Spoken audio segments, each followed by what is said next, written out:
This channel does not promote any violent, harmful, or illegal activities. All content provided by this channel is meant for an educational purpose only.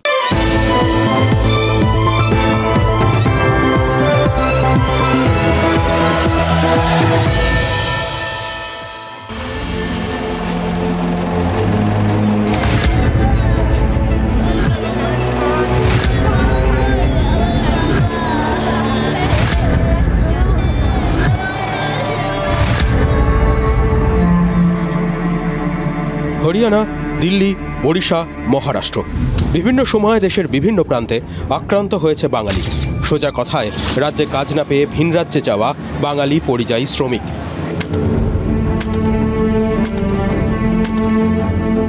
তালিকা কি আরও লম্বা হতে পারে?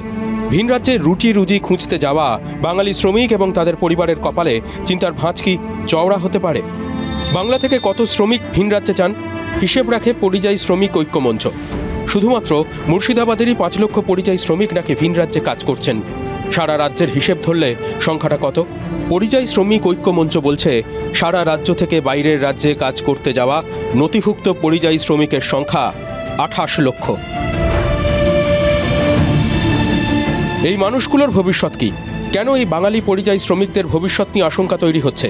বিশেষ করে মুর্শিদাবাদের যে 5 লক্ষ শ্রমিক বিভিন্ন রাজ্যে খেটে খাচ্ছেন, তাদের ভবিষ্যৎ নিয়ে কেন অশনি সংকেত? সুশৃঙ্খল মানুষ থাকেন। এই দেখুন, পরিযায়ী শ্রমিক অনেকে বাইরে আছেন, আবার তারা ঈদের মধ্যে বাইরে বাড়িতে এসেছিলেন। এরকমও কিছু বাচ্চা ছেলে আছে যারা বিভিন্নভাবে এই উস্কানিতে আরও উস্কানি দিয়ে এই সমস্ত ঘটনা ঘটিয়ে দেয়। তৃণমূলের সাংসদ তৃণমূলের বদনাম করেছিলেন, সেই সঙ্গে সন্দেহ করেছিলেন পরিযায়ী শ্রমিকদের মধ্যে কেউ কেউ মুর্শিদাবাদের সাম্প্রতিক অশান্তিতে জড়িয়ে পড়তে পারে। তৃণমূলের তোলা ক্যাচ লুকতে দেরি করেনি বিজেপি। বিজেপি রুল 20টা স্টেটে এই এলাকার যারা মিছিলে গেছিলেন সেদিন, তাদের যারা আত্মীয়রা হাজারে হাজারে কাজ করেন, তাদেরকে ওখান থেকে ফিরে এখানে এসে আগে রিপেয়ার করতে হবে। গত লোকসভা ভোটের পর মুর্শিদাবাদ ও মালদা এই 2 জেলার অসংখ্য বাঙালি ব্যাগপত্তর বোচকা বুচকি নিয়ে পরিকি মরি করে ট্রেনে চড়েছিলেন। তারা ভিন রাজ্যে কি প্রমাদ গুনছেন? অশান্তির আঁচ কি দূরের রাজ্যে তাদের গায়েও লাগছে? পরিযায়ী শ্রমিকদের বাইরে কাজ করতে যেতে অসুবিধা হবে। এমনিতেই বাঙালি পরিযায়ী শ্রমিকদের অত্যাচারিত হয় বিজেপি শাসিত রাজ্যগুলোই। রাজায় রাজায় যুদ্ধ হলে কাদের প্রাণ যায় আপনারা জানেন তো? উলুখাগড়া। এই যে পরিযায়ী শ্রমিক ঐক্য মঞ্চের রাজ্য সম্পাদক যে কথাটা বললেন, তার পেছনে তো উলুখাগড়া হওয়ারই তো আশঙ্কা রয়েছে। তিনি তো আশঙ্কা করছেন তাদের সদস্যরা, অর্থাৎ তাদের ওই পরিযায়ী শ্রমিকরা, তাদের দশাটাই উলুখাগড়ার মতো হতে পারে। তিনি আশঙ্কা প্রকাশ করেছেন, আর আমরা সেটাকে ছাই হিসেবে দেখছি। দেখুন, তো বলে না, যেখানে দেখিবে ছাই উড়াইয়া দেখো তাই, পাইলেও পাইতে পারো অমূল্য রতন। ছাই উড়িয়ে যেহেতু অমূল্য রতন খোঁজার কথা আমাদের, তাই আমরাও ওই পরিযায়ী শ্রমিক ঐক্যমঞ্চের আশঙ্কাটা নিয়ে একটু নাড়াচাড়া করেছি। জানতে চেয়েছি, জানাটা দরকার। বলেন কেন তারা এরকম একটা আশঙ্কা করছেন? দেখুন, কার্যকারণ সম্পর্ক না থাকলে এমনি এমনি তো আর কারোর মাথায় আকাশ ভেঙে পড়ে না, তাই না? এবার পরিযায়ী শ্রমিক ঐক্যমঞ্চের রাজ্য সম্পাদকই শুনলেন তো যা বললেন, তাই তিনিই তো আমাদের হাতে কার্য আর কারণ দুটোই ধরিয়ে দিয়েছেন। কার্য মুর্শিদাবাদের সাম্প্রতিক অশান্তি, আর কারণ সেই অশান্তি নিয়ে তৃণমূল কংগ্রেস আর বিজেপির টাগ অফ ওয়ার, দড়ি টানাটানি।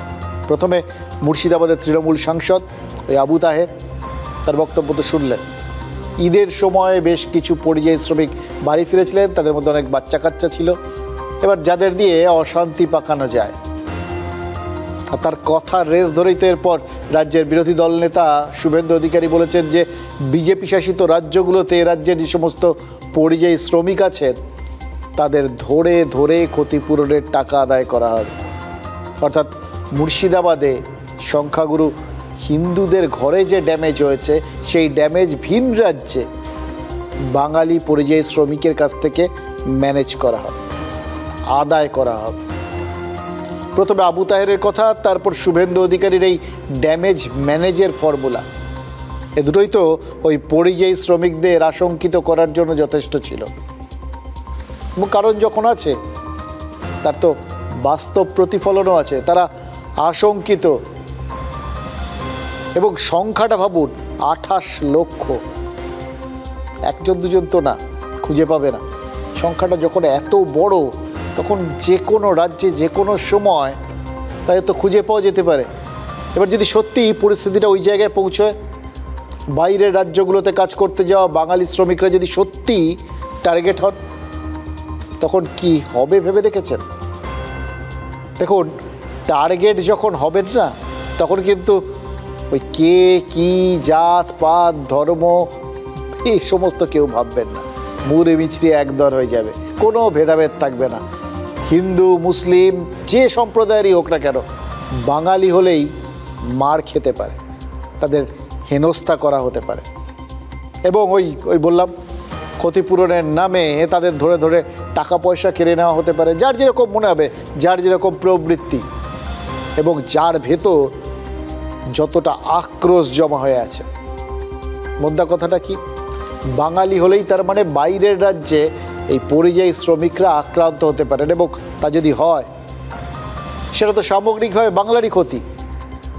কারণ এ রাজ্যে ভালো কাজ নেই বলেই তো শ্রমিকরা বাইরের রাজ্যে কাজ করতে গেছেন।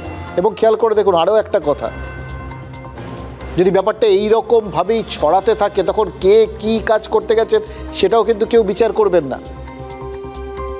এ রাজ্য থেকে বাইরের রাজ্যে যারা যান কাজ করতে, তার মধ্যে আমরা ধরে নিচ্ছি যারা একটু শারীরিক শ্রমগুলো বেশি করেন তাদের পরিযায়ী শ্রমিক বলে, কিন্তু যারা উঁচু বাহিনীর চাকরি করেন তারাও তো সেই অর্থে পরিযায়ী, এবং তারা বাঙালি। এবার তাদের ওপরেও যদি আক্রমণ নামে,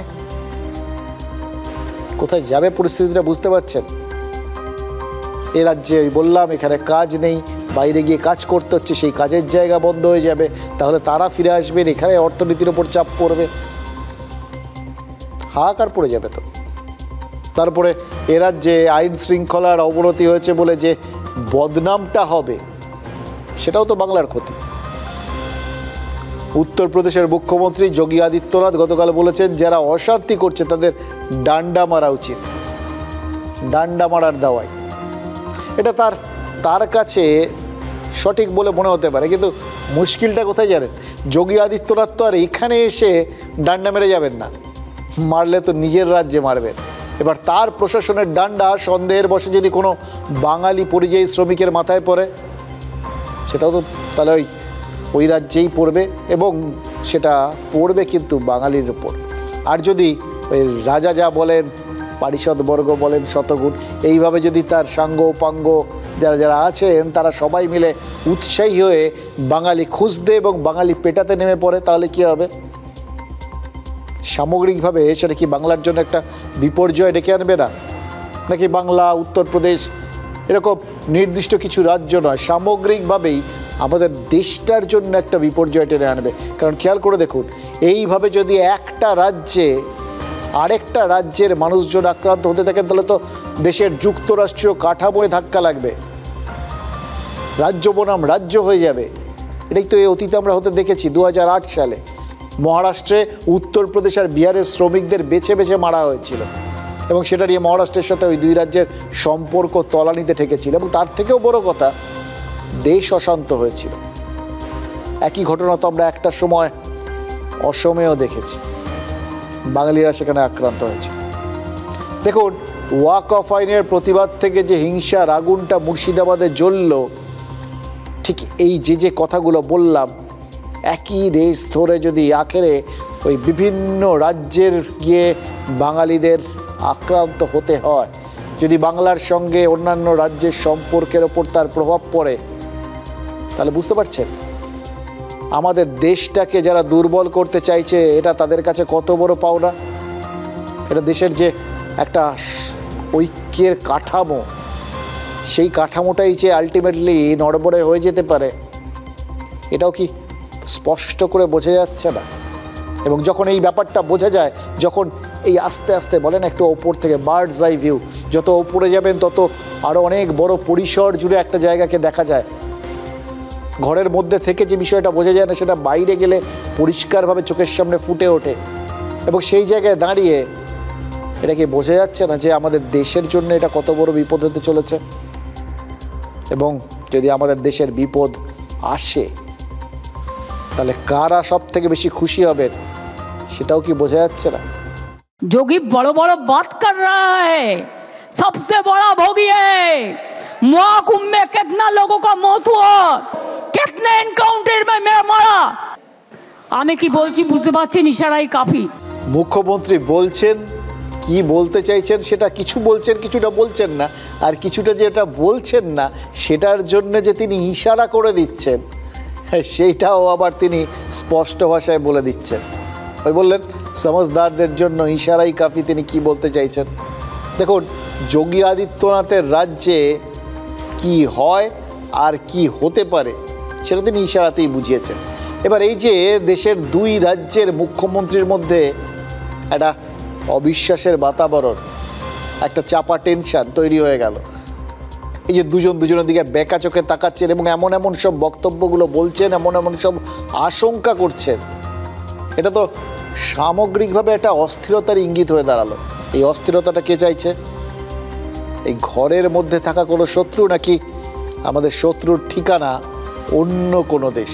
দেখুন, রাজনৈতিক ঝগড়াঝাটির মাঝে আসল সমস্যাটা যদি হারিয়ে যায় না তাহলে কিন্তু মুশকিল। কারণ বাইরে থেকে যেটাকে স্রেফ উস্কানি বলে মনে হচ্ছে সেটা তো আমাদের প্রতিবেশী দেশের কোনো স্ট্র্যাটেজিক মুভমেন্ট হতে পারে। এবার এক্ষেত্রে প্রতিবেশী দেশ বলতে পাকিস্তানের কথা আপনারা সবাই ভাববেন, একই সঙ্গে এখন কিন্তু বাংলাদেশের কথাটাও বেশি করে ভাবা দরকার। কারণ এই সমস্ত ব্যাপারে যা যোগ সাযোগ অভিযোগ যা উঠছে তার মধ্যে বাংলাদেশ নামটা তো বারবার উচ্চারিত হচ্ছে। এবার ধরুন বাংলাদেশের স্ট্র্যাটেজিটা কি? গত জানুয়ারি মাসের একটা হিসেব দিই আপনাদের। 2 মাস আগে রাজ্য এবং কলকাতা পুলিশের STF স্পেশাল টাস্ক ফোর্স তাদের রেকর্ড বুক খুলে আমাদের বলেছিল অন্তত 72 জন বাংলাদেশি অনুপ্রবেশকারীকে চিহ্নিত করা গেছে, যারা ভুয়ো কাগজপত্রের জেরে ভারতীয় পাসপোর্ট বানিয়ে দিব্যি এখানে বসে আছেন, কাজকর্ম করছেন। কেউ কেউ তো আবার বিদেশ চলে গেছেন। ভাবুন, 72টা আসলে একটা অফিসিয়াল সংখ্যা। আসল সংখ্যাটা যে তার থেকেও বেশি সেটা তো এখন পরিষ্কার বোঝা যাচ্ছে। গতকাল এনফোর্সমেন্ট ডিরেক্টরেট ইডি নদিয়ার গেদে সীমান্ত থেকে একজনকে গ্রেফতার করেছে, যার নাম অলোক নাথ। কি জানা গেছে জানেন? এই অলোক নাথ আসলে এজেন্ট। বাংলাদেশ থেকে আর কাটিরা লোক ঢোকাতো, আর অলোক নাথের মতো এই এজেন্টরা তাদের ভুয়ো কাগজপত্র দিয়ে ভারতীয় পাসপোর্ট বানিয়ে দিত। আর শুধু তো অলোক নাথ নয়, আজ সকালে কলকাতার একদম কাছে ওই বিরাটি থেকে ইডি আরেকজনকে গ্রেফতার করেছে, যার নাম আজাদ মল্লিক। এই আজাদরাই যে বাংলাদেশের স্ট্র্যাটেজির অংশ সেটা আমাদের সামনে পরিষ্কার করে দিচ্ছে কে জানেন? দেশের গোয়েন্দা সংস্থাগুলো। তাদের রিপোর্ট বলছে এগুলো সব বাস্তব এবং বড় একটা বিপদের আশঙ্কা। অতএব সাধু সাবধান, এটা বলা ছাড়া আর কোনো উপায় থাকে বলুন? নাম আজাদ মল্লিক, বাড়ি বাংলাদেশ, পরিবার স্ত্রী সন্তান রয়েছে বাংলাদেশে। এ রাজ্যের ঠিকানা বিরাটি, কারবার money exchange, company Mallick trading company. এই মল্লিক ট্রেডিং কোম্পানির আড়ালে টাকা অদল বদলের ব্যবসা আসলে আজাদের মুখোশ। বাংলাদেশের চর আজাদ এদেশে বসে ভুয়ো পাসপোর্ট চক্র চালাতো এদেশে বাংলাদেশিদের ঢোকানোর কারবার। আজাদকে জেরা করে ইডি জানতে পেরেছে পাসপোর্ট জালিয়াতি শিকড় ছড়িয়ে বাংলাদেশে। মিডলম্যান হিসেবে কাজ করত আজাদ মল্লিক। মোবাইল ফোনে বাংলাদেশ থেকে আসত বরাত অনুযায়ী তৈরি করা হতো ভুয়ো পাসপোর্ট। আজাদের ফোনেই পাঠানো হতো ভুয়ো নথি। পাসপোর্ট ছাড়াও জাল আধার, ভোটার কার্ড তৈরি হতো। বাংলাদেশি আজাদ 10 বছর হলো ভারতে রয়েছে। ধরা পড়ার ভয়ে প্রতি বছর ঠিকানা বদলাতো আজাদ মল্লিক। অর্থাৎ ঘাঘু অপরাধী, পাক্কা ক্রিমিনাল। বাংলাদেশে মগজ মুড়িয়ে পাঠানো হয়েছিল এদেশে। তারপর এদেশ থেকে চক্রের কাজ চালানো আজাদ জাল পাসপোর্টের জন্য নিত লক্ষ লক্ষ টাকা। জানা গেছে খরিদ্দার যত শাসালো হতো তত টাকা চাওয়া হতো। আজাদের অ্যাকাউন্টে 2,62 লক্ষ টাকার লেনদেন হয়েছে। হাওয়ালার মাধ্যমে কোটি কোটি টাকা গিয়েছে বাংলাদেশে। এই কোটি কোটি টাকা দুর্নীতির টাকা, ভারতে বসে ভারত বিরোধী কাজের মুনাফা। সেই টাকা আজাদের অ্যাকাউন্ট ঘুরে বাংলাদেশে গেছে। বিনা রাজনীতির পরিচয় বাংলায় আজকের দিনে একটা কোনো ক্রিমিনাল নেই। তারা অতি প্রভাবশালী উচ্চতম প্রভাবশালী ইত্যাদি লোক। তো এরা এই পুরো যে যত রকম ক্রিমিনাল সিন্ডিকেটস হয়, সে ড্রাগ পাচার হোক, মানুষ পাচার হোক, টাকা হোক, পাসপোর্ট হোক, সন্ত্রাসবাদী হোক, সব এরা আন্ডার ওয়ান আমব্রেলা। এটা সাংঘাতিক চিন্তা। আজাদরা জাল ছড়িয়েছে, কতটা ছড়িয়েছে? হাওয়ালায় কোটি কোটি টাকা বাংলাদেশে পাঠানোতেই বোঝা যাচ্ছে 2,62,00,000 টাকা কতগুলো ভুয়ো পাসপোর্ট তৈরি করে পেয়েছিল আজাদ। ভাবার প্র্যাকটিস কি শুরু হয়েছে? দেখুন, আজাদ মল্লিকের মতো বাংলাদেশিরা কতটা থ্রেট, হ্যাঁ বুঝতে আর কোনো অসুবিধা আছে? বুঝতেই তো পারছেন, এরা এদেশের ঠিকানাপত্র ব্যবহার করে সেকেন্ডারি একটা পরিমণ্ডল তৈরি করে ফেলেছে। তার মানে আজাদরা জানে এই পশ্চিমবঙ্গে ভুয়ো পাসপোর্ট বানানো এবং সেখান থেকে বাংলাদেশে টাকা পয়সা যেগুলো তারা রোজগার করবে সেগুলো কীভাবে বাংলাদেশে পাঠাতে হবে, তার মেকানিজমটা সবটাই জানে। এগুলো কিভাবে কাজ করতে হয়, কিভাবে কাজে লাগাতে হয়, টাকা পয়সা কীভাবে পাঠাতে হয় সব। এবং খেয়াল করে দেখুন বাংলাদেশিদের কি সুবিধে, এখানকার সঙ্গে তাদের ভাষা, তাদের খাদ্যাভ্যাস সব এক রকম দেখতে। ফলে ভারতীয় সাজাটা আজাদের মতো ওই বাংলাদেশিদের পক্ষে প্রবলভাবে সুবিধাজনক।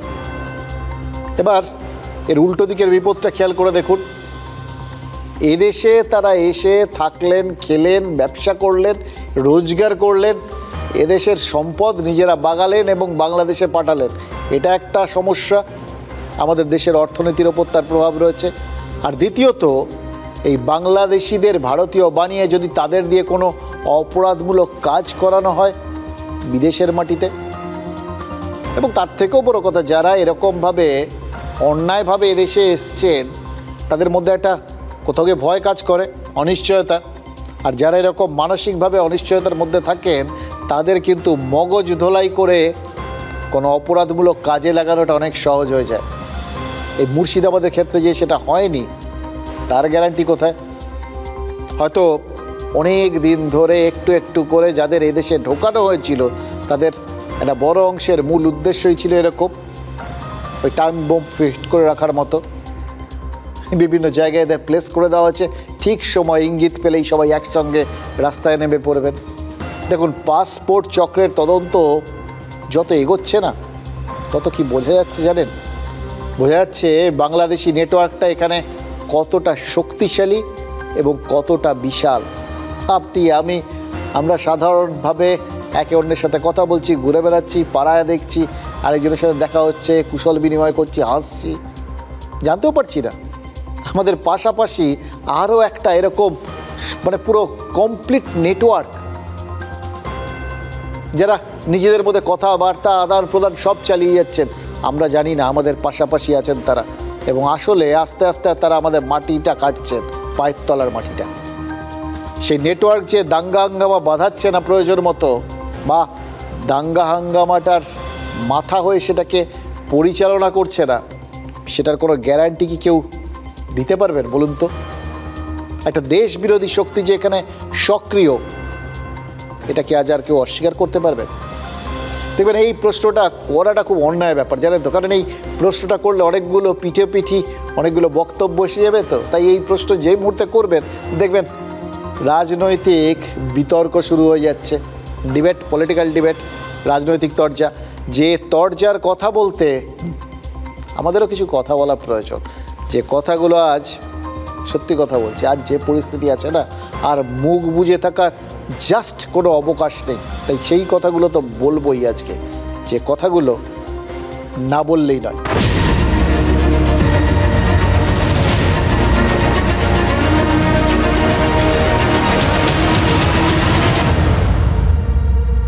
দরকার হলে যেদিন বিজেপি ক্ষমতা থেকে যাবে, যে আইনগুলো অ্যান্টি পিপুল করেছে সেই আইনে আবার কনস্টিটিউশন অ্যামেন্ডমেন্ট করে আইনগুলোকে বদলাতে হবে। If there is a crisis, you have to wait for the future, you have to overcome the situation, and if there is a crisis, be cool and peaceful. আর আপনাদের বলবো, বাংলায় আন্দোলন করে লাভ নেই, আন্দোলনটা দিল্লিতে গিয়ে করুন।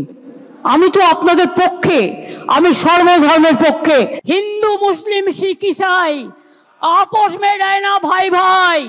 মনে রাখবেন, আমরা কেউ একা নই। আমার একটা আঙুল যদি হিন্দু হয়, আর একটা আঙুল মুসলমান, আর একটা আঙুল শিখ, আর একটা আঙুল ইসাই, আর একটা আঙুল জৈন। মনে রাখবেন, হিন্দু মুসলিম শিখ ईसाई आपस में रहना भाई भाई। हिंदुस्तान यही है, हिंदुस्तान को एकता हमारा गौरव है। I will again appeal to Narendra Modi ji, under your prime ministership, don't allow any atrocious terrible to any community. কার বক্তব্য শুনলেন আপনারা? ভাবলেন তো এটা আবার কিরকম প্রশ্ন হলো? এটা মমতা বন্দ্যোপাধ্যায় মুখ্যমন্ত্রী, এটাই তো এটা প্রশ্ন হলো কোনো? সিরিয়াসলি বলছি, এটা আমিও জানি, আপনারাও জানেন, এটা প্রশ্ন করার কোনো মানে হয় না। যেটা প্রশ্নটা করা হয়েছে অন্য কারণে। শুনতে শুনতে মনে হচ্ছিল না কোথাও কখন একজন রাজনৈতিক নেত্রী কথা বলছেন, কখন একজন প্রশাসক কথা বলছেন, আবার কখন প্রশাসক রাজনৈতিক নেত্রী হয়ে যাচ্ছে, সব গুলিয়ে যাচ্ছে। পাশাপাশি দুটো অবতার মানুষের, একদিকে রাজনৈতিক নেত্রী, আরেকদিকে প্রশাসক। দুটোই কিন্তু আজ মমতা বন্দ্যোপাধ্যায়ের মুখে পরপর শুনতে পেলাম, কখনো এটা হচ্ছে, কখনো ওটা হচ্ছে, কখনো দুটো মিশে যাচ্ছে। এটাই তো হওয়ার কথা। কিন্তু দেখুন, রাজনৈতিক নেতার বিষয়টা এক্ষেত্রে তখনই তো আসে যখন তার মধ্যে একদম রাজনৈতিক নেতাসুলভ কিছু প্রতিশ্রুতি থাকে। শুরুটা করলেন কিন্তু রাজনৈতিক নেত্রী হিসেবে মমতা বন্দ্যোপাধ্যায়। ভবিষ্যতের কথা বলে তিনি প্রতিশ্রুতি দিলেন যে ভবিষ্যতে যদি বিজেপি ক্ষমতার থেকে চলে যায় তাহলে তারা ওই যা যা বিভিন্ন আইন টাইনগুলো করেছিলেন সেগুলো, বা এই যেরকম যেটা বললেন না, ওয়াক অফ সংশোধনী বিলের মতো যে বিলগুলো তারা পাশ করেছেন সেইগুলোকে তারা আবার সংশোধন করে দেবেন। ভবিষ্যতের কথা, এই ভবিষ্যৎটা রাজনৈতিক নেতা নেত্রীরা দেখিয়ে থাকে। এবার তারপরেই যখন তিনি বললেন যে কেউ নিজেদের মধ্যে আপোষে গণ্ডগোল করবেন না, তখন তিনি প্রশাসক।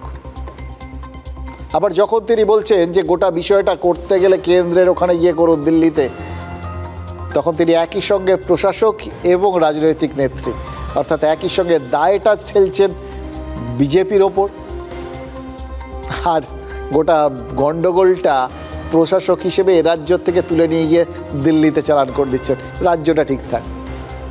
এবার তার শেষ পার্টটাও তো সেরকমই, সমস্ত ধর্মের মানুষকে সঙ্গে নিয়ে তিনি বক্তব্য রাখলেন। এক্ষেত্রেও তিনি একই সঙ্গে প্রশাসক এবং রাজনৈতিক নেত্রী। সবার কাছে যেরকম বার্তা, তিনি সর্বধর্ম সমন্বয় করে চলেন, তার দিকে জোর করে কোনো এক সম্প্রদায়ের কথা বলে দেগে দেওয়া বা আঙুল তোলা চলবে না। ঠিক একই সঙ্গে এই মুহূর্তে পরিস্থিতি যখন উত্তপ্ত, যখন সাম্প্রদায়িক সম্প্রীতি বিপন্ন হওয়ার মতো কিছু কিছু ঘটনা ঘটছে, তখন সেখানটায় দাঁড়িয়ে তিনি সর্বধর্ম সমন্বয়ের কথা বলে সৌভ্রাতৃত্ব বাড়ালেন। বোঝা মানে এই প্রতি মুহূর্তে বদলে বদলে যাওয়াটা না অসাধারণ, এটা শেখার মতো বিষয়। দেখে মনে হচ্ছিল না, বিগ বাজেটের বিভিন্ন সিনেমা টিনেমার কথা যখন ঘোষণা হয় বা কোনো বড় খেলার দল যখন আত্মপ্রকাশ করা হয়, তখন এরকমভাবে তারকাদের সামনে আনা হয়, দেখানো হয়। দেখবেন কারা কারা আছেন, এক এক করে তাদের নাম বলা হয়, তারা ওঠেন, তাদের জার্সি দেওয়া হয়। এগুলো তো দেখেছি আমরা, মুখ্যমন্ত্রীও তো দেখালেন। তার সঙ্গে হিন্দু, মুসলিম, শিখ সব সম্প্রদায়ের, সব ধর্মের লোক আছেন। এবার মমতা বন্দ্যোপাধ্যায় নিজেই বলেছেন যে এই সভাটা হওয়ার কথা ছিল 7ই এপ্রিল। ইমামদের অনুরোধেই সভার তারিখটা সপ্তাহ খানেক পিছোতে রাজি হয় রাজ্য সরকার। তার মানে খেয়াল করে দেখুন, নিজের থেকে এই বিষয়টা পরিষ্কার করে দেওয়া মানে শুরুতেই মুখ্যমন্ত্রী পরিষ্কার করে দিতে চাইলেন যে রাজ্যে ওয়াক অফ বিরোধী আন্দোলন হিংসাত্মক হয়ে ওঠায় তিনি তড়িঘড়ি এই সভা ডাকেননি। মানে তিনি প্যানিকড নন, চাপে পড়ে কোনো কিছু করেননি, এটা হওয়ারই কথা ছিল। বার্তা প্রত্যেকটা কথার মধ্যে থাকে। এবার সভা পেছনে কি হলো, এক, ওয়াক অফ বিরোধী আন্দোলনের মধ্যে সভাটা তুমুলভাবে প্রাসঙ্গিক হয়ে গেল। 2, ওয়াকফ প্রতিবাদ হিংসাত্মক হয়ে ওঠায় বিজেপি যে রাজ্যে সরকার বা রাজ্যের শাসক দলের বিরুদ্ধে শুধুমাত্র মুসলিম তোষণের অভিযোগ করছিল, সেই অভিযোগটাকে ওই ফটো সেশনের মাধ্যমে খণ্ডানো গেল। বলা গেল, এই দেখো আমরা সবার সঙ্গে আছি। 3, ওয়াকফ বিরোধী ওই আন্দোলনটাকেই মুখ্যমন্ত্রী দিল্লিতে পাঠিয়ে দিতে চাইলেন, ঠিক যেভাবে ওই 26,000 শিক্ষকের চাকরি বাতিল হওয়ার পর আন্দোলনটাকে দিল্লিতে ট্রান্সফার করে দিতে চেয়েছিলেন। এবং সত্যি কথা বলতে কি দিয়েও তো হচ্ছেন, চাকরিহারাদের একটা অংশ দিল্লিতে অবস্থানে গিয়ে বসছে যন্তর মন্তরে, ফলে তার সে চেষ্টাটাও খানিকটা সফল হয়েছে। আর ঠিক সেইভাবে যখন মমতা বন্দ্যোপাধ্যায়, তিনি তৃণমূল কংগ্রেস নেত্রী বা রাজ্যের মুখ্যমন্ত্রী হিসেবে আরেকটা অস্বস্তিকে রাজ্যের ঘাট থেকে নামিয়ে দিল্লিতে পাঠিয়ে দেওয়ার ব্যবস্থা করলেন, তখন বোঝা যাচ্ছে যে অস্বস্তিটা কোনোভাবে তো চেপে বসছিল, সেটাকে কেটে বাদ দেওয়াটা খুব জরুরি হয়ে উঠেছিল। এবার ধরুন, তার কথা শুনে ইমাম মুয়াজ্জেমরা দল বেঁধে দিল্লিতে গিয়ে যদি ধর্ণা দেন, দিলে দেবেন বা আন্দোলন করবেন, এটা যদি কেউ ভেবে থাকেন, তো এটাও হতে পারে যে করলেন না কিছু, কোনোটাতেই তার কোনো ক্ষতি নেই, করলে করবেন, না করলে না করবেন। কিন্তু তার বক্তব্য থেকে তো পরিষ্কার হয়ে গেল একটা বিষয়, তিনি আজকে এরকম একটা সভা, যেটা কোনোভাবেই হয়তো তিনি যেটা বলেছেন এটা এক্ষুনি হওয়ার কথা ছিল না, তিনি তড়িঘড়ি ডাকেননি, সেই সভাটা যেহেতু ঘটনাচক্র এখন হয়ে গেছে, তিনি সেটাকেই ব্যবহার করেছেন এই পরিস্থিতিটাকে নিয়ন্ত্রণে আনার জন্য। এবং মুখ্যমন্ত্রী যে উদ্যোগী হলেন এই ইমাম মুয়াজ্জেমদের মাধ্যমে তাদের সম্প্রদায়ের মানুষকে বার্তা দিতে এবং বুঝিয়ে দিতে যে এটা শান্ত হওয়াটা খুব জরুরি, তাদের দায়িত্ব দিয়ে দিলেন, বললেন কন্ট্রোল করুন। কন্ট্রোল দুটোভাবে করতে বলেছেন, একটা প্রশাসক হিসেবে তাদের হয়তো যারা গণ্ডগোল করছেন, কোনোভাবে তারা যদি তাদের সম্প্রদায়ের হন তাহলে তাদের নিয়ন্ত্রণ করতে বললেন। আর 2, রাজনৈতিক নেত্রী হিসেবে বিজেপিকে কন্ট্রোল করতে বললেন। বক্তব্য থেকে একটা ব্যাপার পরিষ্কার হয়ে গেল, জানেন তো, এই মুর্শিদাবাদের এই অশান্তির পেছনে যদি বহিরাগত ষড়যন্ত্র থেকেও থাকে, মুখ্যমন্ত্রী এদেশীয় শক্তি দিয়েই সেটাকে প্রতিহত করার বা সামাল দেওয়ার চেষ্টা করলেন। আর গোটা ব্যাপারটার দায় বা দায়িত্ব তার সরকার এবং দলের ঘাড় থেকে জাস্ট ঝেড়ে ফেললেন। আমি আপনাদের বলবো, ইমাম সাহেবরা, আপনাদের আমরা অনেক শ্রদ্ধা করি, পুরোহিতদের আমরা অনেক শ্রদ্ধা করি। বাংলার মাটিতে বিজেপির কথায় উত্তেজিত হয়ে প্লিজ দয়া করে হাত জোর করে বলছি, অশান্তি কেউ করতে চাইলে তাকে কন্ট্রোল করুন। যদি আপনাদের একটুও বিশ্বাস থাকে, যদি একটুও ভরসা থাকে। তার কথা শুনে ইমাম মুয়াজ্জেমরা এলাকায় গিয়ে যদি শান্তির বার্তা দেন, তাহলে কি প্রমাণ হয়ে যাবে? রাষ্ট্রটা মমতা বন্দ্যোপাধ্যায়ের হাতেই আছে, তার কথাতেই অশান্তির আগুনে শান্তির জল পড়েছে। তিনিই একমাত্র পারেন অশান্ত বাংলাকে এইভাবে শান্ত করতে। এবং কত বড় একটা উদ্যোগ, গোটা রাজ্যের ইমাম এবং মুয়াজ্জেমদের ডেকেই কিন্তু তিনি বক্তব্য রেখেছেন। মুখে বলছেন, সঙ্গে পুরোহিতদের কথা দেখাচ্ছেন, সঙ্গে সাধু বা শিখ সম্প্রদায়ের মানুষের কে, কিন্তু বার্তাটা আসলে দিচ্ছেন মুয়াজ্জেমদের, ইমামদের। কত বড় দূরদৃষ্টি একটা চাল বলুন তো। কেউ কোনো তার মানে যা যা চিন্তা ভাবনা এবং উদ্দেশ্য, এর কোনোটা নিয়ে আঙুল তুলতে পারবে না। দেখুন, কোথাও গিয়ে যাবতীয় অশান্তির পেছনে যদি বাংলাদেশের ষড়যন্ত্র থেকে থাকে, যদি বিদেশের হাত থেকে থাকে, তাহলে সেটাও যে এই ইমাম মুয়াজ্জেমদের দিয়ে স্থানীয়ভাবেই প্রশমিত করা সম্ভব। অর্থাৎ দেশীয় প্রযুক্তিতে বিদেশি অস্ত্র ভোঁতা করার টেকনিকটা যে তার হাতে আছে, সেটা মুখ্যমন্ত্রী বুঝিয়ে তো দিলেন। প্রশ্ন শুধু একটাই, তার এই চেষ্টা, তার এই পরিকল্পনা কতটা সফল হবে? গোড়াতে কোনো গলদ থেকে যাচ্ছে না তো? দেখা হচ্ছে শুধু ওপর ওপর, তলায় যে জায়গাটা ফাঁকা রয়েছে সে জায়গায় নজর দেওয়া হচ্ছে না, এরকম হচ্ছে না তো? দেখুন, এমনি এমনি বলছি না, বলছি তার কারণ আবার ওই ভুয়ো পাসপোর্টের ক্ষেত্রগুলোতে একবার চোখ ফেলুন। ওই যে আজাদ মল্লিকের কথা বললাম, তার দিকে একবার নজর ফেরান। এই আজাদ মল্লিক এ বাংলাদেশি, একে আগেও পুলিশ গ্রেফতার করেছিল। 2022 সালের মার্চ মাসে এয়ারপোর্ট থানার পুলিশ আজাদকে গ্রেফতার করেছিল, জেলেও ছিল কিছুদিন। অর্থাৎ একটা লোক বাংলাদেশি হিসেবে ধরা পড়েছে, বেআইনি অনুপ্রবেশকারী, জেলও খেটেছে। ছাড়া পাওয়ার পর তো তাকে ঘাড় ধাক্কা দিয়ে দেশে পাঠিয়ে দেওয়া উচিত, তার দেশে, বাংলাদেশে। কিন্তু তার বদলে সে কী করেছে?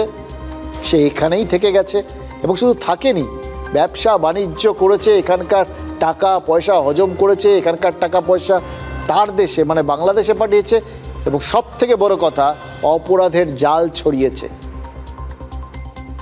যাকে বাংলাদেশে ডিপোর্ট করে দেওয়ার কথা সে এদেশে থেকে এদেশেরই মাটিটা খোকলা করেছে। এর দায় কার? এটাই তো গোড়ায় গলদ। এই গোড়ায় গলদটা কী করে সামলাবে রাজ্য প্রশাসন? দেখুন, যতই ভুয়ো পাসপোর্ট চক্র এই রাজ্য পুলিশ আর কলকাতা পুলিশ মিলে ফাঁস করে দিক, যতই এর আগে STF এই চক্রের একাধিক এজেন্টকে গ্রেফতার করুক, একটা বিষয় তো পরিষ্কার, এই যে এত হইচই হলো, এরপরে কী হবে জানি না, কিন্তু যদি এই হইচইটা না হতো, তারা যদি ধরতেন, ধরার পরে এরা শাস্তি পেত, জেল হতো, তারপর আবার হয়তো থেকে যেত, আবার এই একই কাজ করতো, ঠিক যেরকম করেছে। অস্বীকার করতে পারবেন না কেউ। মানে গোড়ায় গলদটা যে এখানকার পুলিশ প্রশাসন সামলাতে পারেনি, এটা তো পরিষ্কার হয়ে গেল। দেখুন, পুলিশ STFই এগুলোকে খুঁজে বার করেছে, ধরেছে, এগুলো বলে তাদেরও হয়তো একটুখানি কোথাও গিয়ে ভেতরে খারাপ লাগছে। তারা হয়তো এখন ভাবছেন যে তাদের আরও কঠোরভাবে কিছু ব্যবস্থা নেওয়া সম্ভব হলে হয়তো ভালো হতো। খেটেখুটে ধরেছেন তো। এই অবস্থায় মমতা বন্দ্যোপাধ্যায় ইমাম মোয়াজ্জেমদের স্থানীয়ভাবে মাঠে নামিয়ে পরিস্থিতি সম্পূর্ণরূপে মোকাবিলা করতে পারবেন তো? এটা তো অনেক অনেক বড় একটা প্রশ্ন। অনেক মাটি খুঁড়তে হবে, কারণ শিকড় অনেক গভীরে চলে গেছে। আর মুশকিল হচ্ছে যাদের মাটি খুঁড়ে ওই শিকড় উপড়ে ফেলার কথা, তারা কোথাও গিয়ে হয়তো ওই নাকে তেল দিয়ে ঘুমোচ্ছেন, অথবা ওই খুরপির বদলে হাতে একটা ছোট্ট টুথপিক নিয়ে বসে আছেন, খুঁড়ছেন। এটা বুঝতে পেরেই এগুলো যে ঘুরে ফিরে তার দিকে আসবে, মানে প্রশাসনের দিকে আসবে, এটা বুঝতে পেরেই সম্ভবত মুখ্যমন্ত্রী জানেন একটা জিনিস দেখলাম, ট্র্যাক 2 নীতি নিয়েছেন। মানে একদিকে দায়িত্ব দিলেন ইমাম মোয়াজ্জেমদের, একদিকে সংখ্যাগুরুদের বার্তা দিলেন, দেখো আমি সংখ্যালঘুদের ডেকে এনে সাবধান করে দিয়েছি, দায়িত্ব দিয়ে দিয়েছি, এবার ওদের সামলানোর দায়িত্ব। আর একই সঙ্গে বাকি যাবতীয় অশান্তির দায়ভার ঠেলে দিয়েছেন কেন্দ্রীয় স্বরাষ্ট্রমন্ত্রক আর স্বরাষ্ট্রমন্ত্রকের অধীনে থাকা BSF এর উপর। BSF বর্ডার সামালতে হ্যাঁ, BSF কেন রুখতে দিয়েছিল, BSF কেন এলাও করলো, আমি কিন্তু খুঁজে বের করব বর্ডার এরিয়ায় BSF কাকে কাকে হাত করেছে, এবং কিছু বাচ্চা ছেলেকে 5,000-6,000 টাকার বিনিময়ে ইট ছুড়িয়েছে। BSF যারা গুলি চালিয়েছে, কেন চালিয়েছে তার তদন্ত রিপোর্ট হওয়া উচিত। इतना जल्दीबाजी आपका क्यों है? आप तो प्राइम मिनिस्टर कभी नहीं बनेंगे। मोदी जी चला जाने के बाद आप क्या करेंगे? आपको तो আপনাকে তো হামাগুড়ি দিতে হবে। সবচেয়ে দেশের ক্ষতি করেছেন আপনি। মোদিজিকে আমি রিকোয়েস্ট করব, দয়া করে লোকটাকে কন্ট্রোল করুন। কার কথা বললেন, আসল লক্ষ্যকে বুঝতে পারলেন তো? BSF তো দাবার ভরে শিখণ্ডী, আসল লক্ষ্য তো কেন্দ্রীয় স্বরাষ্ট্রমন্ত্রী, সে তো পরিষ্কার হয়ে গেল। এবং খেয়াল করে দেখুন, এই দুজনের মধ্যে কাকে তিনি কাছের বলে মনে করেন, বেটার বলে মনে করেন, সেটাও তো মুখ্যমন্ত্রী স্পষ্ট করে দিলেন যে প্রধানমন্ত্রী তার কাছে ভালো, প্রধানমন্ত্রী ভালো, স্বরাষ্ট্রমন্ত্রী খারাপ। সোজা সাপটা, মানে এর মধ্যে কোনো লুকো ছাপা কোনো জায়গা নেই। মনের কথা সব পরিষ্কার করে দিয়েছেন, আয়নার মতো সব বোঝা যায়। দেখুন, এই রকম কিন্তু চট করে হয় না রাজনৈতিক নেতা নেত্রীদের ক্ষেত্রে। তাদের মনের কথা তারা এত স্পষ্ট করে সবসময় বোঝান না, বিশেষ করে যখন এই প্রশ্ন উঠেই যেতে পারে, কেউ না কেউ বলেই দিতে পারে। বিশেষ করে বাম, কংগ্রেস, এরা তো বলার জন্য বসে আছে, বলবে। দেখেছেন, আমরা আগের থেকে বলেছিলাম যে দিদির সাথে মোদির একটা কোথাও যোগাযোগ আছে, ওই সেটিং, তৃণমূল বিজেপির সেটিং নিয়ে, ঠিক যেরকম করে বাম বা ওই কংগ্রেসরা বলে থাকে, সেই ব্যাপারটা বলার সুযোগ পেয়ে যাবে, জানেন তিনি। তা সত্ত্বেও এই পরিষ্কার এই কথাগুলো তখন বলেন যখন ভেতর থেকে রাগ, অসূয়া এগুলো প্রবলভাবে বেরিয়ে আসে। কোনোভাবে আর কি স্বরাষ্ট্রমন্ত্রীকে নিতে পারছেন না। কারণ সাম্প্রতিককালে তৃণমূলকে সব থেকে বেশি অস্বস্তি, এর মধ্যে তো সমস্যা, এগুলোর মধ্যে তো স্বরাষ্ট্রমন্ত্রী ফেলেছেন বা তার দপ্তর ফেলেছেন। এমনি বলছি না, এই খেয়াল করে দেখুন সাম্প্রতিককালে তৃণমূলের সব থেকে বড় বড় অস্বস্তির কারণগুলো একবার। শিক্ষায় দুর্নীতির থেকে রেশন কেলেঙ্কারি, গরু পাচার থেকে কয়লা পাচার, এই যাবতীয় দুর্নীতি আর কেলেঙ্কারির অভিযোগে তদন্ত কে করছে? ইডি আর সিবিআই। গ্রেফতার করা হয়েছেন রাজ্যের মন্ত্রী অথবা তৃণমূল নেতা বা রাজ্য প্রশাসনের সাথে যুক্ত বিভিন্ন লোকজন। এবার তাদের মানে যাবতীয় কিছু যা ওই দেশের নিরাপত্তা সংক্রান্ত, রাজ্যে একের পর এক জঙ্গি মডিউল, এগুলো যা ফাঁস হয়েছে, আনসারুল বাংলা টিমের মতো জঙ্গি সংগঠনের সদস্যরা এ রাজ্যে এসে মুর্শিদাবাদ মালদায় বৈঠক করে গেছেন বলে যে গোয়েন্দা রিপোর্ট জমা পড়েছে, এই যাবতীয় কিছু, এগুলো তো আবার এখানকার প্রশাসনিক দক্ষতার ওপর প্রশ্ন তুলে দিয়েছে। ফলে সীমান্ত পার হয়ে ওপার থেকে এপারে আসার দায়টা যতই বিএসএফের ঘাড়ে পড়ুক, এবার সেটাও তো বিএসএফও তো স্বরাষ্ট্র মন্ত্রকের অধীন। তো যাই হোক, সেটা নয় তাদের দোষ, ঢুকতে দিলেন কি করে। কিন্তু আসার পর যে গেঁড়ে বসলেন, রাজ্যের কোনো গ্রামে জঙ্গি সংগঠনের বৈঠক হলো, রাজ্য পুলিশ খবরও পেল না, এটা তো বিরাট বড় অভিযোগ। রাজ্যের অনেক বড় অস্বস্তির কারণ এটা। পশ্চিমবঙ্গের মাটি ব্যবহার করে ভারত বিরোধী চক্রান্ত চালাচ্ছে এই বাংলাদেশের জঙ্গি সংগঠন।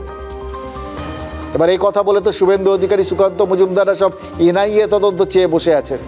রাজ্যে কিছু হলেই তারা স্বরাষ্ট্রমন্ত্রীর কাছে অভিযোগ জানাতে ছোটেন, ইডি সিবিআই চান।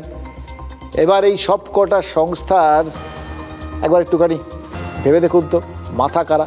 মানে এই ইডি সিবিআই বা এনআইএর মতো তদন্তকারী সংস্থাগুলো আসলে কি? এগুলো সব তো কেন্দ্রীয় সংস্থা, ঠিক যেরকম বিএসএফও কেন্দ্রীয় সংস্থা। এবার বিএসএফের মতো বাহিনী যাদের ওপর দেশের নিরাপত্তার দায়ভার, সীমান্ত রক্ষার দায়িত্ব, তারা টাকা ছড়িয়ে পশ্চিমবঙ্গকে অশান্ত করতে চাইছে। এই অভিযোগে তদন্ত করার দাবি তুলে ফেললে বা এই অভিযোগটা বারবার তুলতে থাকলে কেন্দ্রীয় সংস্থাগুলোর বিশ্বাসযোগ্যতা নিয়ে যেরকম একদিকে প্রশ্ন উঠে যাবে, তেমনি তো কেন্দ্রের বিশ্বাসযোগ্যতা নিয়েও প্রশ্ন উঠবে।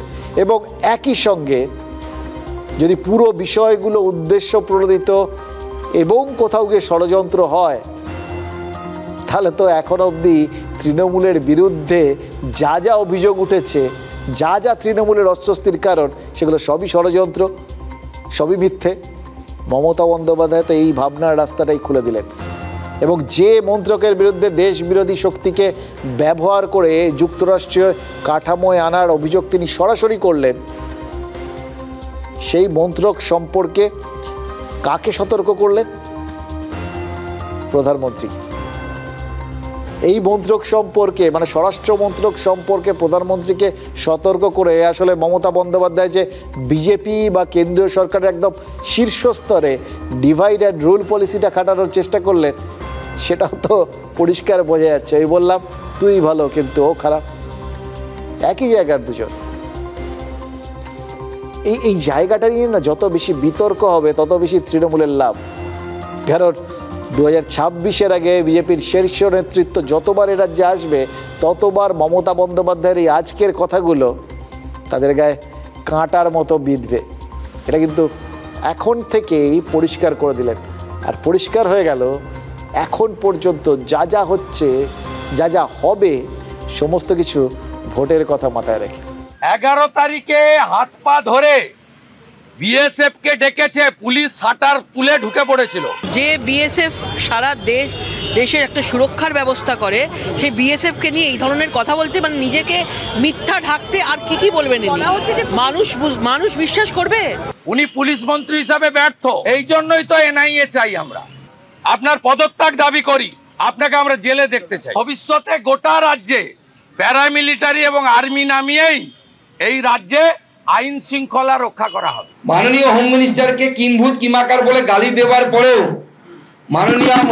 মাননীয় মুখ্যমন্ত্রী হোম মিনিস্টার সাহেবকে একবার রিকোয়েস্ট করার পর নবান্নে গেছিলেন ওনার চেম্বারে গিয়ে সেখানে বসে মাননীয় গৃহমন্ত্রী ভার্বালি মাননীয় মুখ্যমন্ত্রীকে রিকোয়েস্ট করেছিলেন, আমার 72 খানা পোস্ট দরকার, বিএসএফ এর পোস্টের জন্য জমি দরকার, আমাকে দিন মাননীয় মুখ্যমন্ত্রী। তারপরেও ফেন্সিং হয়নি।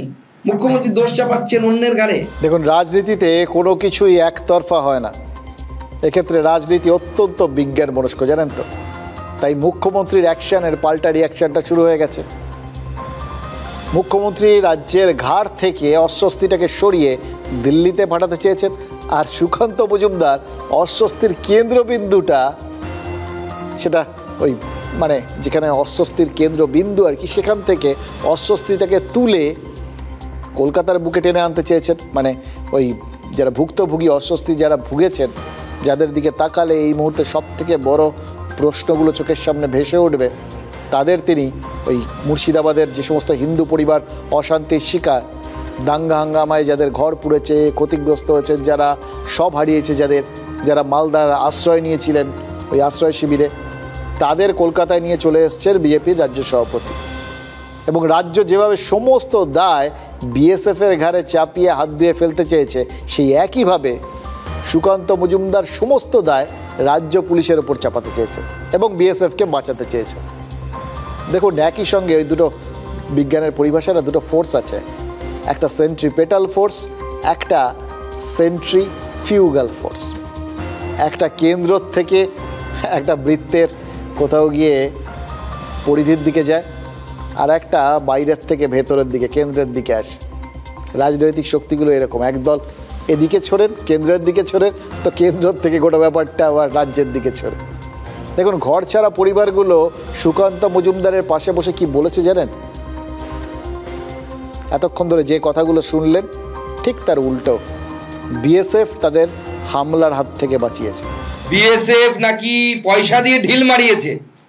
ভাবুন, যারা দেশের হয়ে বুকে গুলি খায়, পুলিশকে তো মানতে চায় না, তখন বিএসএফ এলো, দিয়ে একটু রক্ষা হলো আমাদের। আমরা তো বাঁচতাম না, বিএসএফ লেগে বেঁচেছি। মুখ্যমন্ত্রী আজকে তাদের বিরুদ্ধে তদন্ত করবেন, সেই বিএসএফ গুলি চালিয়েছে বলে তাকে বাঁচানোর জন্য সেই বিএসএফ এর বিরুদ্ধে এফআইআর করবেন নাকি? দেখুন, মুর্শিদাবাদের এই মানুষগুলোকে নিয়ে সোজা ভবানী ভবনে চলে গেছিলেন সুকান্ত মজুমদার। কি উদ্দেশ্য? ডিজি রাজীব কুমারের সঙ্গে দেখা করা। কিন্তু ডিজি ছিলেন নবান্নে, তাই 2 ঘন্টার বেশি সময় তাকে অপেক্ষা করতে হয়। বলে না, অপেক্ষার ফল মিঠা হয়, সেটা হয়েছে। নবান্ন থেকে এসে ঘর ছাড়াদের সঙ্গে দেখা করেছেন ডিজি, কিন্তু তাতে কি পুলিশের ভাবমূর্তি বিজেপির খাতায় পরিষ্কার হয়েছে? বাজারে তো দুটো মতামত চলে এসছে। 1, বিএসএফই যাবতীয় অশান্তির মূলে, আর 2, বিএসএফই রক্ষক এবং পুলিশ ব্যর্থ। দুটো কিন্তু পরস্পর বিরোধী বক্তব্য। এবার দুটো বক্তব্যের মধ্যে কোনটা বেশি বিশ্বাসযোগ্য শোনাচ্ছে সেটা আপাতত বোঝার কোনো উপায় নেই। আজ পাওয়ার সম্ভাবনা একটা আছে, কিন্তু সেটা 2026-এ। দেখুন, আপনারা ভাবতেই পারেন যে এতদিন ধরে এত দুর্নীতির অভিযোগ উঠল, নিয়োগ দুর্নীতির থেকে রেশন দুর্নীতি বা তিলোত্তমার ধর্ষণ আর খুনকে কেন্দ্র করে মানুষের ওইভাবে স্বতঃস্ফূর্তভাবে প্রতিবাদ জানানো, পথে নামা, এর কোনোটারই কোনো প্রভাব তো ভোটে পড়েনি। এমনকি সর্বশেষ ওইভাবে গোটা রাজ্য উত্তাল হয়েছিল তিলোত্তমাকে নিয়ে, তারপরেও তো 6-6 হয়ে গেছে। তাহলে এবার পড়বে তার গ্যারান্টি কি? এ সমস্ত ভাবারই বা কারণ কি? পড়বে, এবার পড়বে তার কারণ হচ্ছে এই অশান্তির মূলমন্ত্র হচ্ছে ধর্মীয় মেরুকরণ। এই ধর্মীয় মেরুকরণটাই তো আগামী ভোটের থিম সং করতে উঠে পড়ে লেগেছে রাজ্যের প্রধান আর বিরোধী দল। এই ধর্মীয় মেরুকরণ আর তাকে নির্ভর করে বিজেপি, তৃণমূল, কংগ্রেস সবার মধ্যে যে চাপানুতর, সেটার উপরেই তো বিধানসভার ভোটটা হবে, এটা তো এখন পরিষ্কার। কিন্তু ভোট তো রাজনৈতিক দলের, সাধারণ মানুষের প্রাপ্তি কী সেটা বোঝা গেছে ওই মুর্শিদাবাদের বেদবোনার ওই ঘোষপাড়ার কারোর বাড়িতে ওই কিডনি রোগীর অপারেশনের জন্য 2 লক্ষ টাকা রাখা ছিল, সেই টাকা লুট হয়ে গেছে। আবার কারুর বাড়িতে আগুন লাগিয়ে দেওয়া হয়েছে, তাতে কি পড়ে আছে জানেন? বৃদ্ধ দম্পতির শেষ জীবনের সঞ্চয়, নগদ টাকা ছাই হয়ে গেছে পুরে। এদের সবার সম্বল এখন একটাই, চোখের জল।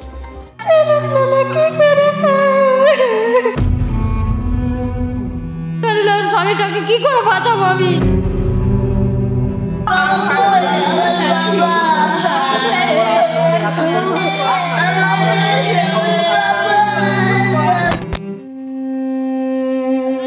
ক্ষতির মাসুল গুনছে মুর্শিদাবাদ। ছোট্ট ছোট্ট ছেলে মেয়েগুলো বাবাকে হারিয়েছে, দাদুকে হারিয়েছে।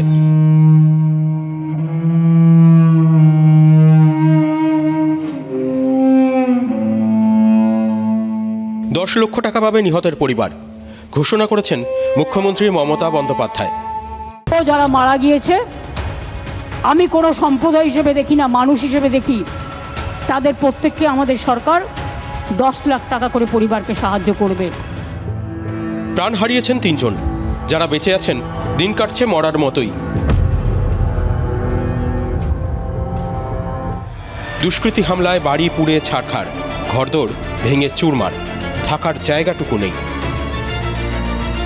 থাকছেন কোথায়? থাকছি একটা পাশের বাড়িতে। আমার তো সুগার জায়গা নেই, সব তো দেখতে পাচ্ছেন, আমার কোনো কিছুই নাই। পুরো যা ঘরকে জ্বালিয়ে পুড়ে যা আছে আগুন লাগিয়ে দিয়েছে, সব ভাঙচুর করে সব ফেলে দিয়েছে।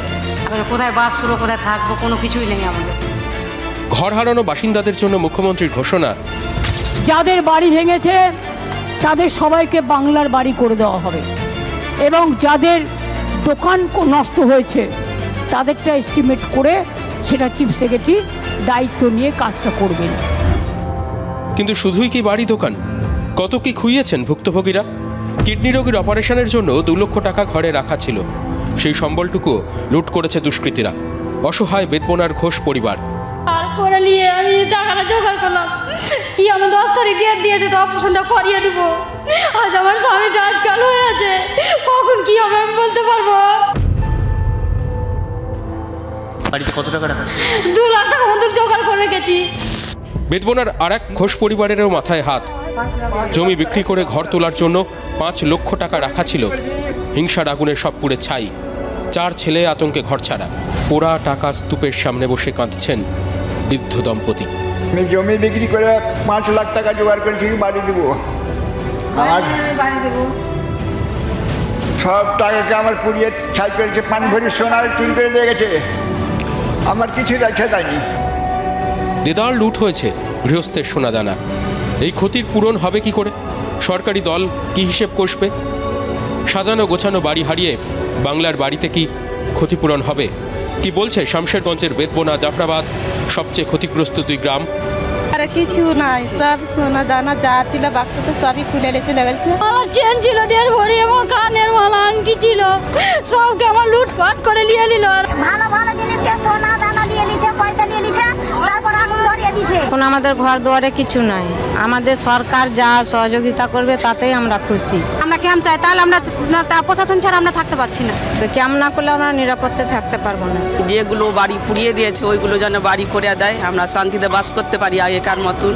প্রবল গরম, কয়েক মাস পরেই বর্ষা, তার আগে ছাদটুকু চুটবে তো। দেখুন, যে মানুষগুলোর কথা শুনলেন তাদের সর্বস্ব গেছে, কিন্তু তারপর একটা জিনিস আছে, ভরসা। এখনও তারা আশা করছেন যে প্রশাসন তাদের ভবিষ্যতের ব্যবস্থা করবে।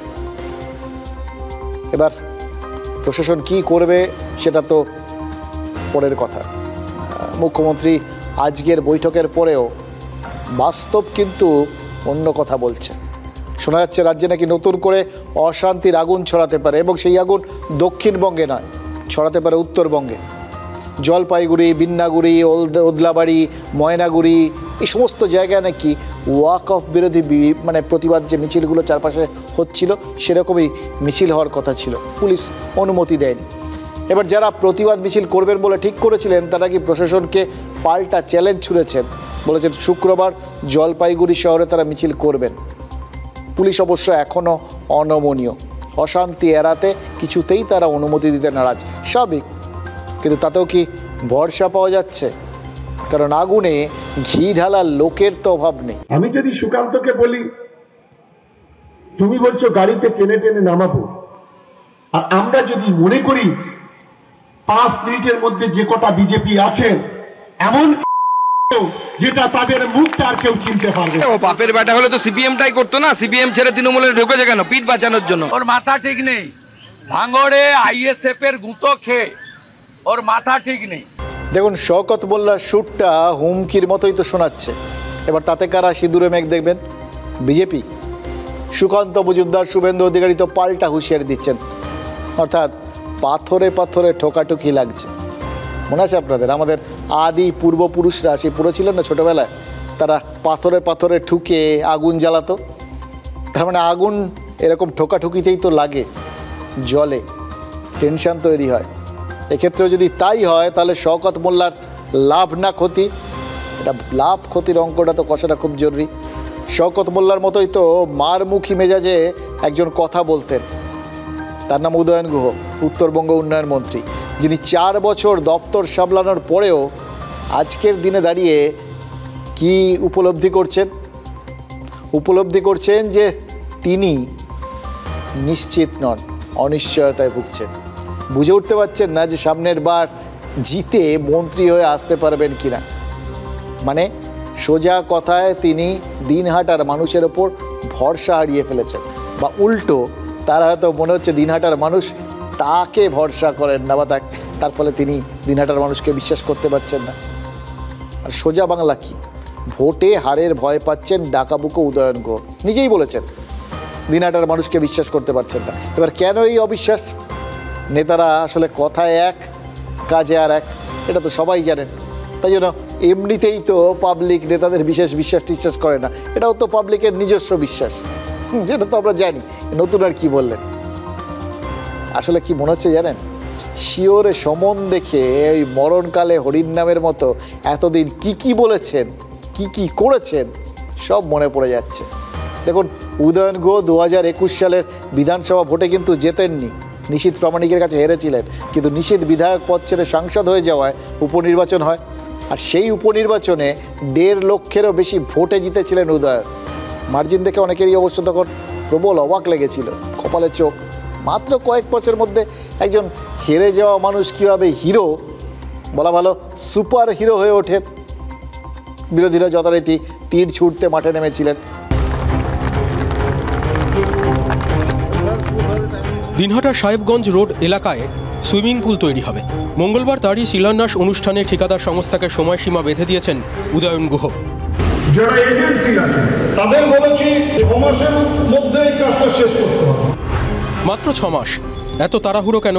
যে যুক্তি উদয়ন দিয়েছেন তাতে বিতর্কের ঢেউ। আমি মন্ত্রী থাকতে থাকতে উদ্বোধনটা করে যেতে পারি, কারণ দিনহাটার মানুষের উপর আমার ভরসা নেই। দিনহাটার মানুষ যে আমাকে দ্বিতীয়বার মন্ত্রী হওয়ার সুযোগ করে দেবে সে ভরসা আমি দিনহাটার মানুষের উপর রাখি না। 2021 সালের উপনির্বাচনে 1,64,000 ভোটে জিতেছিলেন উদয়ন গুহ। সেই ভোটারদের ওপর ভরসা উঠে গেল কেন মন্ত্রীর? 24-এর লোকসভা ভোটে দিনহাটা শহরাঞ্চলে অনেক জায়গাতেই পিছিয়ে ছিল তৃণমূল, তাই কি তিনি ভয় পাচ্ছেন? সে সময় ভোটারদের সবক শেখানোর হুঁশিয়ারিও দিয়েছিলেন উদয়ন গুহ।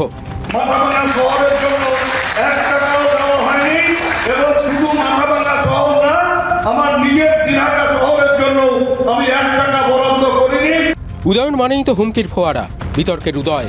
জনগণ তাদের হাঁটু ভেঙে দেবে, তারা আর হাঁটু নিয়ে ঘরে ফিরতে পারবে না। এবার আসবেন,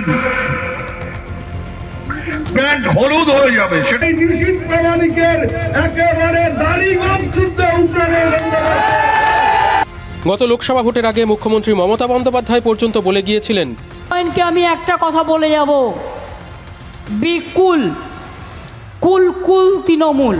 মুখ্যমন্ত্রী দেওয়া মন্ত্রকে ভুলে গেলেন উদয়ন, নাকি কৃতকর্মের কথা ভেবে ভবিষ্যৎটা দেখতে পাচ্ছেন? আর গুন্ডার মাস্তানি করে বুথ দখল করে লক্ষ লক্ষ ভোটে জেতা যাবে না, এটা উনি বুঝেছেন।